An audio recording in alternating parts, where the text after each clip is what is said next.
morning everyone and welcome to today's session. Today we look at this epic poem written in Portuguese language titled the Lusiads. So, to give you a context and relevance of this discussion, let me draw your attention to a newspaper report which appeared in 2009 in a leading national daily. It was titled Portuguese Epic Speaks of Kerala's Past. And I read you an excerpt from this news report. 74 years after Vasco da Gama's fleet weighed anchor at Kapar in Kozhikode on May 20, 1498, a book that told the story of his voyage via southern Africa to India was printed in Portugal. So, this is the relevance of us discussing this Portuguese epic today, and we will also see how this is connected to our own history and how this showcases the continuing interconnections and the interweaving of literatures and cultures as we have been trying to contextualize them for this course on world literature. And this a piece of news, it also adds the epic poem will be of great interest to Malayalis. Its descriptive passages tell us of the palace of the Zamboran. The poem has been translated into Konkani. It is yet to be translated into Malayalam. So, the news is about a series of lectures which are in the context, which are highlighting the historical and literary importance of this epic titled the Lusiads. So, setting this context for you, I move on to take you through a brief journey introducing this epic and its author and its historical relevance for you. This historical epic, the Lusiads, was written by Camões, and this is how this name is pronounced, Camões. He lived from 1524 till 1580, soon after the expedition, the successful voyage and expedition of Vasco da Gama. Camões is considered as a founder and exemplar of Portuguese literature. He is analogous to Shakespeare for English literature or Dante for Italian literature. And it's said that he is the first major European writer to travel physically south of equator. He was a soldier, a prisoner, a shipwreck survivor. Whatever he wrote about were based on his first-hand experiences, his voyages. And one of the recent studies on Camões and his epic The Lusiads by Klein in 2013, it notes, he was an active seafarer, not an armchair geographer writing from the safety of his study in Lisbon. He served as a soldier in Ceuta in northern Africa in 1540s, and from the mid 1550s spent at least 7 years in the east, travelling quite possibly as far as Macau in eastern China. And Nicholas Burns opines about him that he is not merely a Portuguese national poet, he is a poet of the global Lusophone world, which includes Brazil, Angola, Mozambique, Guinea-Bissau, Cape Verde and East Timor. So, this is the relevance and historical significance of this poet Camões and his epic work, the Lusiads. Camões is not a poet who found fame only in recent times. Even during his own times and the centuries that followed thereafter, there's enough evidence to believe that he was quite popular and he was a well acknowledged writer.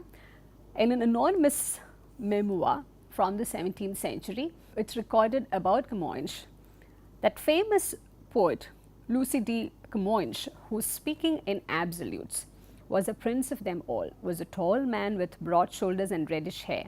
His face was freckled and he was blind in one eye. He was a man of sharp mind, clear judgment and rare wit. He was well read in the humanities, well versed in the sciences, skilled at arms and valiant of spirit. So, this is how Camões is introduced in an anonymous 17th century memoir. And what we find in the Lusiads, the details and the graphic descriptions that we find in the Lusiads, they do stand testimony to the many things which have been written about Camões. What is the main theme and the central crux of this epic, the Lusiads? It's about Vasco da Gama's voyage and the discovery of a new sea route. And if you ask what the significance of this voyage is, da Gama's voyage, it's described as a defining moment of the beginning of modernity.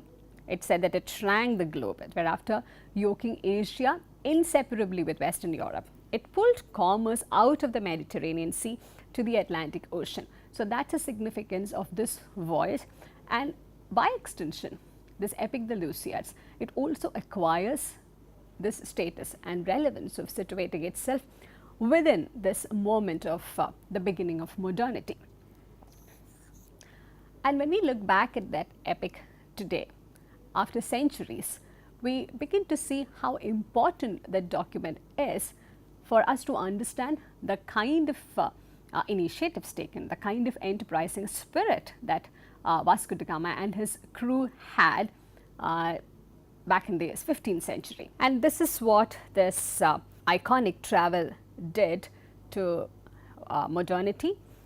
This is roughly the route that Vasco da Gama and his crew took from Portugal till Calicut.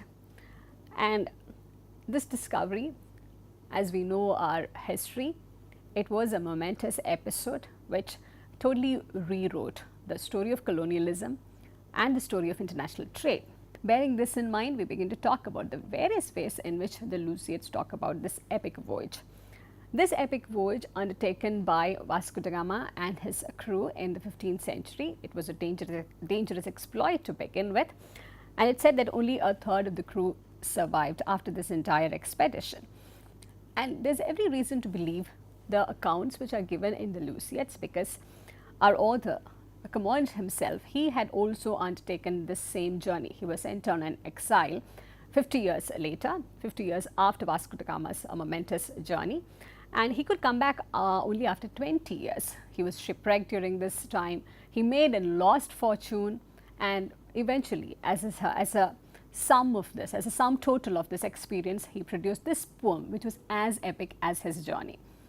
The Lusiads is an epic poem which Camões started writing in the mid 1560s, and it was published in 1572.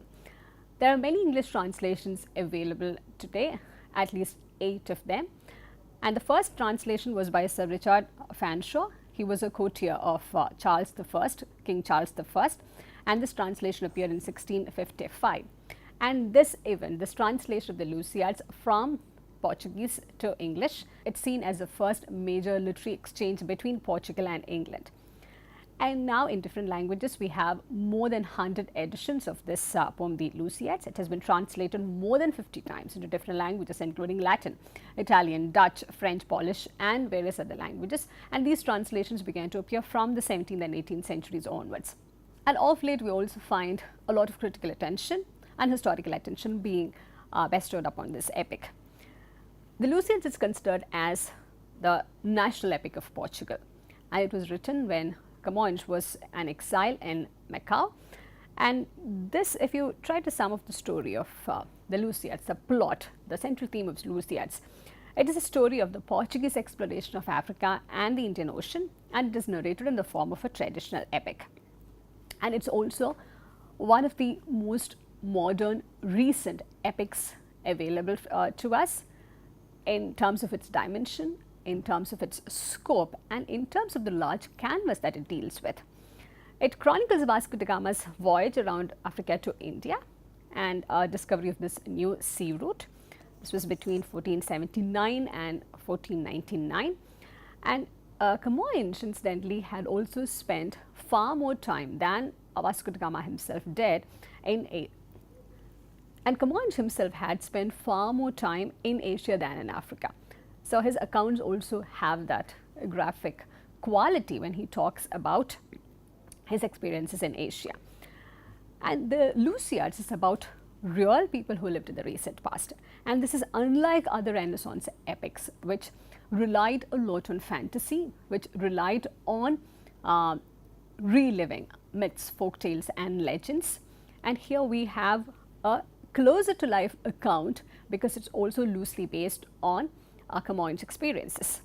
And it's also one of the earliest modern epics to depict non-European people, especially when we talk about the kind of works which were produced from a predominantly European setting. The title, the Lusiads, it derives from the term Lusitania.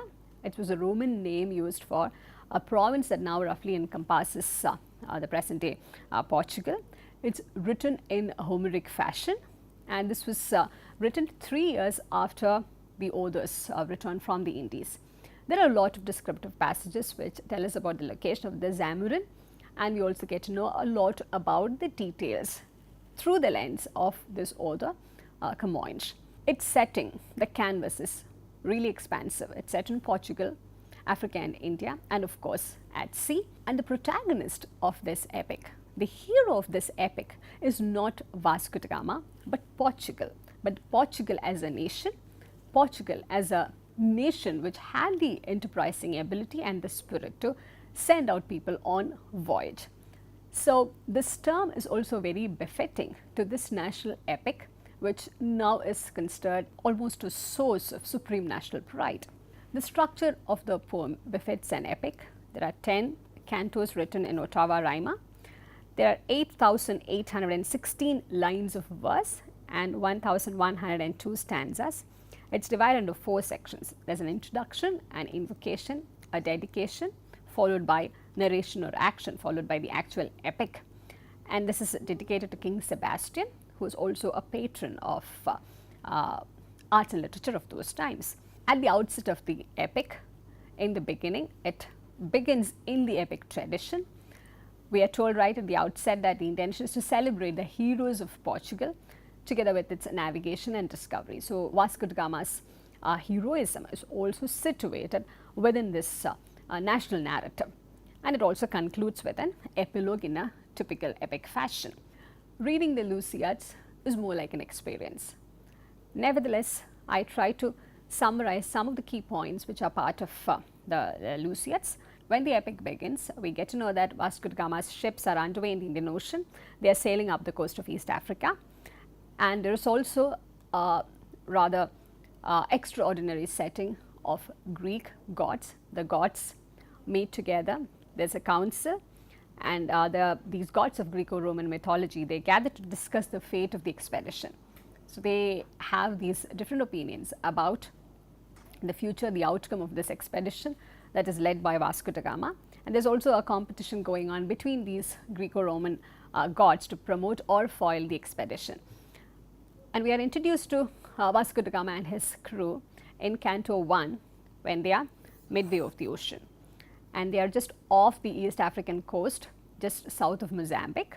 So it does not begin at the beginning when they set out on sail from Portugal, but it begins in the middle of narration, in media res, midway of the ocean. The opening is also aboard a ship, and this is a conscious allusion to Virgil's Aeneid, which the epic which on and off we find Camoes also tends to imitate and even emulate. And the opening lines go like this: arms are my theme and those matchless heroes. So it pretty much sums up the central theme of this epic, that it's about the matchless heroes of Portugal, and the theme revolves around arms, which includes not just the physical arms, not just the physical tools and weapons that they have, but it also includes the courage, spirit and the enterprising initiatives that this Portuguese crew possesses. I try to give you an outline based on each of the cantos. In Canto 1, we are introduced to this proposition to write da Gama's voyage. It's part of the dedication as well, and there is an invocation followed by the narrative which begins in the middle of narration. Canto 2 features a conflict between the gods, especially between Venus and Bacchus, and it's also the time when da Gama's crew arrives in Africa. In Canto 3, Vasco da Gama himself is made to narrate the history of Portugal to the king of Melinde, and this is after arriving in Africa. And if you look at the map of the voyage which was shown earlier, the beginning of the narration, it happens somewhere around here. And in Canto 4, we find that the recitation of the Portuguese history continues. In Canto 5 is more like a flashback. We're taken back to Lisbon, where he is about to set out on this epic journey. We are giving details of Vasco da Gama's departure, the details of his voyage. And Canto 5 also has this interesting discussion where Camões is lamenting the death of worthy poets in the world. In Canto 6, there's a storm at sea, we find Vasco da Gama praying to the gods and he's delivered by Venus. Throughout this narration, we find that the Greco-Roman gods, they have a significant role to play here, and this weaving in of mythical elements into this otherwise historical story is something which has interested the critics always. In Canto 7, we find Vasco da Gama arriving at Calicut. He is introduced to Indian customs and culture. He is also meeting the Zamorin, who is not easy to please. And in Canto 8, there is again a recounting of Portuguese heroes. Remember, this was written primarily to extol the spirit of Portuguese adventure. So, the hero of this epic is Portugal itself. So, every now and then, whenever an opportunity presents itself, we find Camões resorting to various means of recounting and retelling Portuguese history, glorifying its achievements. In Canto 9, we find this episode where Isle of Love is given to Portuguese, and the final canto, Canto 10, is a celebration banquet. It also exalts King Sebastian to do great things. It is said that the monarchs in Portugal, they were extremely supportive of these expeditions and voyages, and they also had encouraged Portuguese literature, their presentation of Portuguese history, Portuguese art in multiple ways. We find Camões focusing on the thrill and adventure of this journey. In this narration, from Canto 1 till Canto 10, in spite of the many details which are woven in, the thrill and adventure of the voyage is not missed out at all. In terms of a storyline, this is about Vasco da Gama's story of sailing from point A, which is Lisbon, to point B, which is India. But the charm, the thrill and adventure, it lies in the fact that Vasco da Gama does not know where point B is until he sets sail. He reaches there by a happy accident and also by a lot of planning and adventurous spirit. But there is no sense of where the point B is until he sets sail and until he reaches there. There is no locus of control in this real historical event, which is why when it is being made into an epic form, Jupiter and Venus are introduced. These god figures are introduced as figures who would control, who would look after the heroes. They would also operate as these central locus of control. So, things do not appear out of control or things do not appear uncertain to the reader. Within this dominant theme of Portuguese navigation and Portuguese exploration and the celebration of Portuguese heroes, namely Vasco da Gama, we find multiple minor themes which also try to extol this theme of Portuguese spirit. One of them is the celebration of Portuguese destiny to conquer primitive cultures and spread their modern, Western and Christian values. We find a number of episodes where these kinds of aims and purposes do come out. The sea is also seen as a poetic, historical and social space at the same time. It's not something, the sea is not a space, a site which is introduced into this epic because it is fascinating by itself. In the context of, in the real historical context of this epic and this voyage, we find that the sea operates as a historical and social space. There are stories of the nation and stories of colonialism and stories of trade which get written and rewritten by way of the sea route, and it also operates as a social space, as we would see from the details given in the epic and also from the many historical details that we can gather. And some of the critics have spoken about the poet Camoes' historico-imaginative engagement with the ocean, and this is very significant because this is in the form of an epic. It is relatively modern. It engages with the sea, which was always a site of fascination for poets and writers, but it is also situated within this historical space of modernity. George Monteiro therefore rightfully comments that this is the first modern epic which extolled discovery, religious conversion, trade and empire. We do have the figures of gods and certain supernatural elements happening in the context of this epic, but we cannot come across another modern epic which brings together the narrative of modernity within this narrative form. Within these larger themes of modernity and Portuguese nationalism, we do find certain minor episodes which also need to be attended to. In Canto 7, we are introduced to a Muslim from Morocco. His name is Monsaid. He tells Vasco da Gama about the history, religion and socio-political systems of India.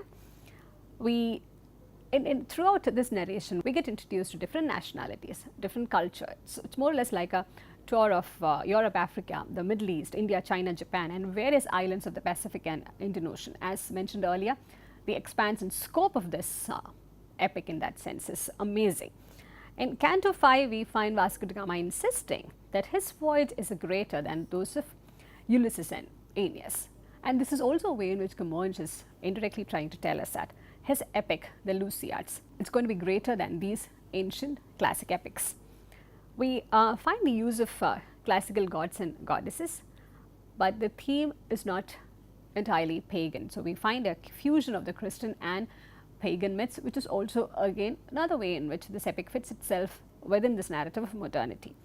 In Canto 9, we also find this predominant Christian outlook of Camoes getting highlighted, though he uses the gods and goddesses for the purpose of this epic, for the narrative purpose, for the plot purpose. We find him dismissing these pagan gods as poetic constructions. This happens in Canto 9. There is this verse, Jupiter, Mercury, Phoebus, they were all composed of feeble human clay. He is conscious of the fact that these are creations by humans and he is using them as a poetic device, and that Camões finds it necessary to articulate this, necessary to underscore this and highlight it. It also speaks volumes about the kind of value system and the kind of belief system within which he himself is situated. In Canto 10, we have another verse, I, Saturn and Janus, Jupiter and Juno are mere fables, dreamed by mankind in his blindness. We serve only to fashion delightful verses. He is introducing gods and goddesses and the ancient classical myths in the context of the epic, but he is also telling the reader that these are poetic devices and from the beginning they have only the status of fables. They are dreamed by mankind in blindness, and this is in stark contrast with the light that Christianity is supposedly bringing in. And we do find our Christian values being highlighted vis-a-vis the pagan belief systems. And as mentioned earlier, this is also seen as one of the ways in which Portugal as a nation, they reach out to the rest of the world in terms of sharing their belief system and their value system. Some critics have noticed that it is hard to find the hostility towards Muslims, which is evident in this epic. The Muslim characters are presented as villains, they are labeled as Moors, and it's even the principal theme of Canto 3. There is only one Muslim character which is presented in a favorable light, that is Monsaid. He is the one who is introducing the Indian custom and cultures to Vasco da Gama. But there is a flip side to this positive portrayal of Monsaid.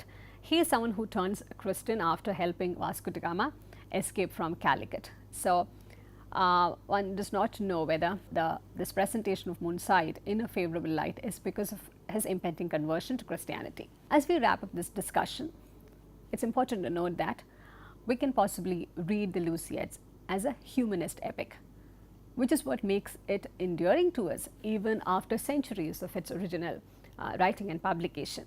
And this has been seen as humanist for specific reasons, because this is an epic which infuses Vasco da Gama's voyage with a mythological significance, and it also befits that supreme event which rewrote the story of modernity. And looking at it from a literary perspective, we find that it is also exemplary of the new European literary movements which were in place during the time when Camões was writing. As we wind up, I leave you with this excerpt from one of the critical commentaries. He is a humanist even in his contradictions, in his association of a pagan mythology with a Christian outlook, in his conflicting feelings about war and empire, in his love of home and his desire for adventure, in his appreciation of pleasure.